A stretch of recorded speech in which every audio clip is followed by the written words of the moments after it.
All right, got another big weekend of Bundesliga action here on ESPN Plus, and who better to preview it with us than the guy who'll be on the call for the Bayern Munich Borussia Dortmund showdown, Der Klassiker, Derek Ray. Derek, great to have you here on Futbol Americas. Let's start with Der Klassiker. Usually this is kind of a showdown between number one versus number two. A little bit of a different feel this year, no, with Bayern Munich in second place and well off that title chase.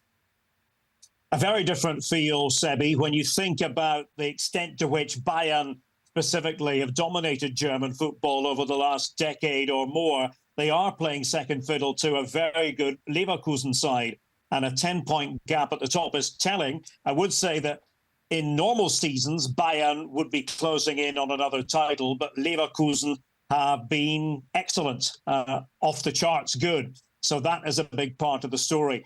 I think this game is still very important, though, because Bayern won't give up the chase, and the hope that Leverkusen might slip up doesn't look likely, but you have to believe that you still have the power to do something if things go the wrong way for Leverkusen. And Dortmund, of course, do need that Champions League place with next season in mind. They're fourth at the moment, but they have Leipzig breathing down their neck. And Dortmund have this hammer schedule coming up, playing all the top teams, and they've picked up just 1 point from matches against teams in the top five so far this season. So it's still very high profile, even though the dynamic is admittedly different. Drama, Derek. All right, drama on the field, a little bit of drama off the field as well. I don't know if you saw this. I don't know if you guys saw this. Alphonso Davies is back in the news. His agent isn't too happy with Bayern Munich. Actually, he came out to Fabrizio Romano, and as you can see here, it's unfair that Alphonso is now being attacked, he told Bild. He goes on to say, an agreement a year ago, the entire club management was replaced. We didn't hear anything for 7 months, although I tried during this time to contact the club myself. What he's saying here pretty much is they're giving Alphonso Davies and his cap an ultimatum. You either decide in the next couple weeks or it's over. What's going on here, Derek? What's the situation here? Well, I'm talking to you from Munich, and it has been a big story in the last few hours here. I'm not really having any of this from the agent's point of view. I think agents say things understandably to help their clients, but this has been common knowledge for a while that there's been a situation whereby FC Bayern have to make a decision about Alphonso Davies this summer because his contract is up the following year. And, you know, we know the history with that with regard to all players. And yeah, there's been turmoil at the club. Max Eberl, who is a very important guy at Bayern, now makes all the big decisions, or at least heads up the sporting division. He's only been in the post for a matter of weeks. And he's made it, I think, pretty clear today that you do expect a yes or a no at some point. And I've just had a feeling for a while that the mood music with Davies is one of softly sending the message that maybe Bayern is not in his future. I also feel that from Bayern's side, there's a belief that Davies himself is still a very good player. And of course, there's a reason why a club like Real Madrid would want him. But maybe he hasn't quite moved on and progressed to the extent that many people thought he would. And, you know, if you think back to how good he was in that Champions League winning season, you know, maybe he's stalled a bit since then. And it might be a logical time to move on. Bayern are also a bit more disciplined than a lot of the other top clubs when it comes to salaries, when it comes to transfer fees as well, with the exception of a certain Harry Kane. And so I think that we're looking at Alphonso Davies being elsewhere, probably at Real Madrid. Since you mentioned Real Madrid there, Derek, you call a lot of La Liga games for us on ESPN as well. Do you think he's a better fit for Real Madrid or a better fit for Bayern Munich? I think he can fit either team. I mean, I think it makes a lot of sense at Bayern, the fact that he does start games very high up and can at times, you know, be a bit like a winger. Very pacey, one of the fastest players in the Bundesliga, more than that to his game as well. You think about Real Madrid, you could easily see him fitting in there as well. You know, with Real Madrid, it's a matter of whether they want a more defensive option, and that would often be Ferland Mendy or somebody more attacking like Fran Garcia. But Alphonso Davies, I think, would fit in there. He's a good player. He's somebody who would be an asset to any club. But Bayern do have Rafael Guerreiro, who can play in that position. And, you know, they are such a big club and a big attraction that they won't have a problem finding a suitable left-back, I'm sure. All right, I see what you're saying. Farang see many not very reliable. Camavinga's even played there for Real Madrid. I could see why they would want Davies. Maybe a better fit. What's not been a good fit is Gio Reyna at Nottingham Forest, and Seb called this one. I didn't think it'd be this bad. We just saw him this week, and fresh off a CONCACAF Nations League trophy, he looked like the Gio of old. What's the situation? It doesn't look like he's going to be staying at Forest. Is there room for Dortmund to say, you know what? Come on back. We see you in our future. Where are both parties right now? Good question, Herg. I have to tell you that the silence is deafening here in Germany with regard to Gio Reyna. That doesn't mean that people, don't care about him, but he's sort of out of sight, out of mind at the moment in England. And yes, he's Dortmund's player, and they're another club with a decision to make.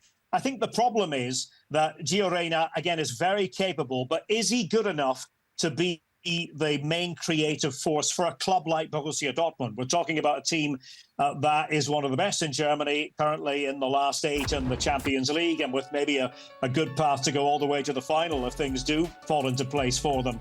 And I think they're uncertain, to be honest. I think they don't quite know behind the scenes, what they've got. And I understand US fans look at Reyna and think, he's one of the best American players of all time.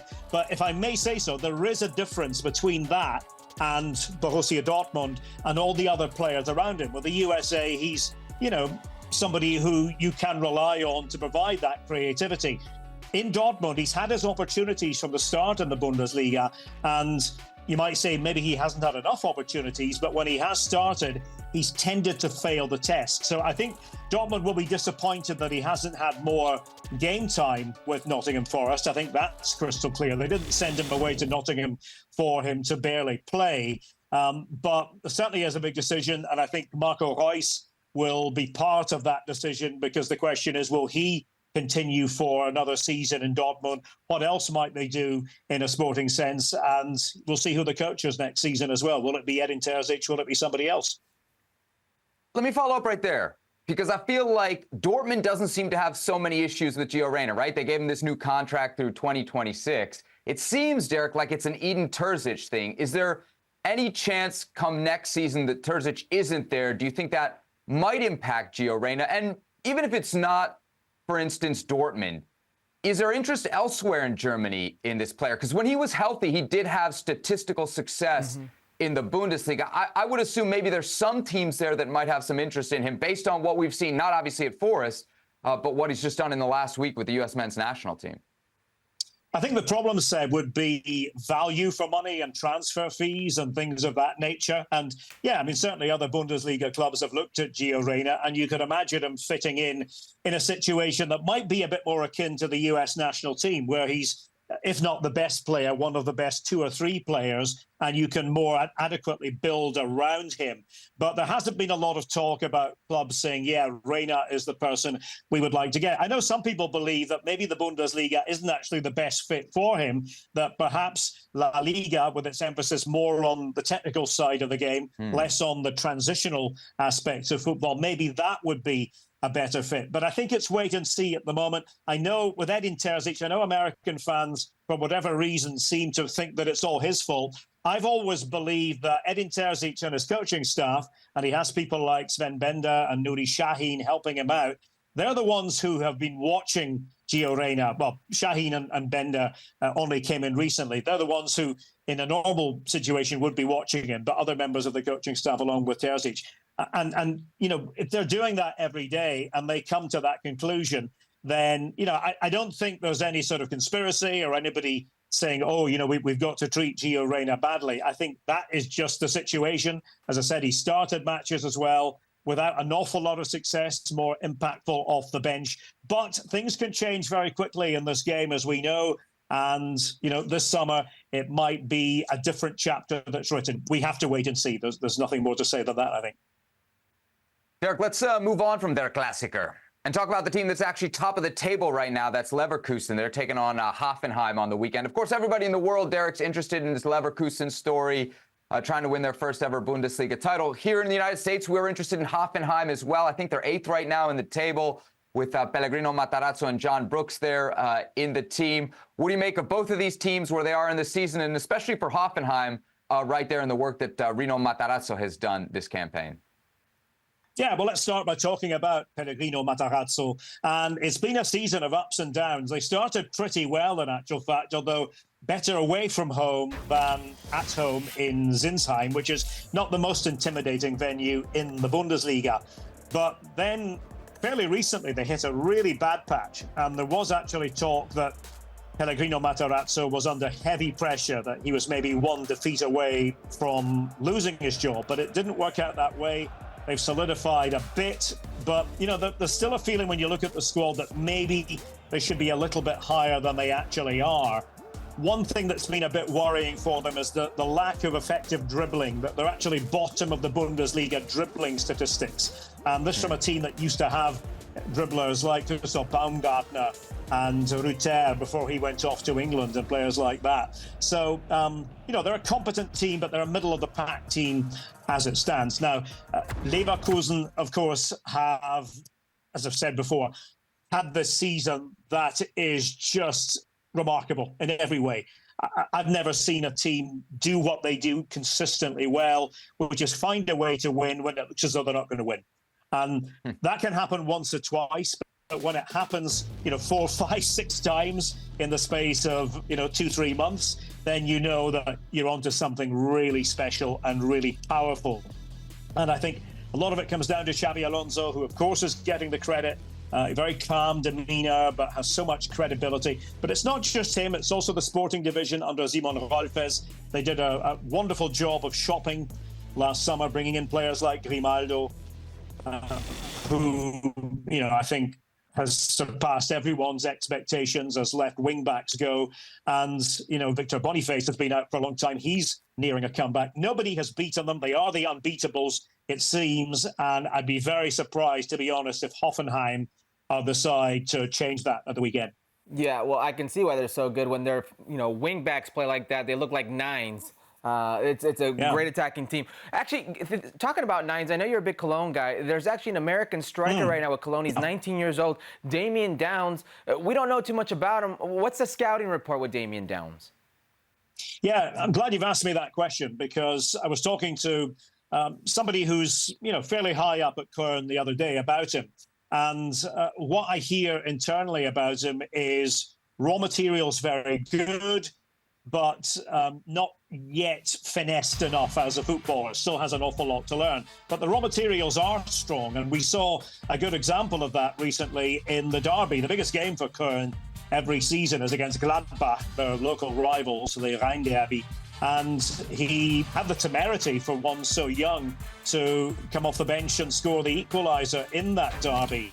And so there is promise there when it comes to Damian Downs. And yes, he's German, but he also carries a US passport. And so he'll have a decision to make as regards his future. Probably a bit early, because he's bounced between setups. He was called up for a US camp, but he's also been called up by Germany at age group level. So he's one to watch. I don't think anybody should get carried away thinking that he's, the next great player to emerge. But I know that, people at US Soccer keep an eye on these things, and they should be keeping an eye on Damian Downs. We're always keeping an eye, Derek, on potential number 9s. Know that about this show. We are always looking for dual national number 9s, something that's very much going to catch our attention here on Futbol Americas. There he is, Derek Ray. Derek, great to have you on the show, and have a great call this weekend. We'll enjoy your work on Der Klassiker.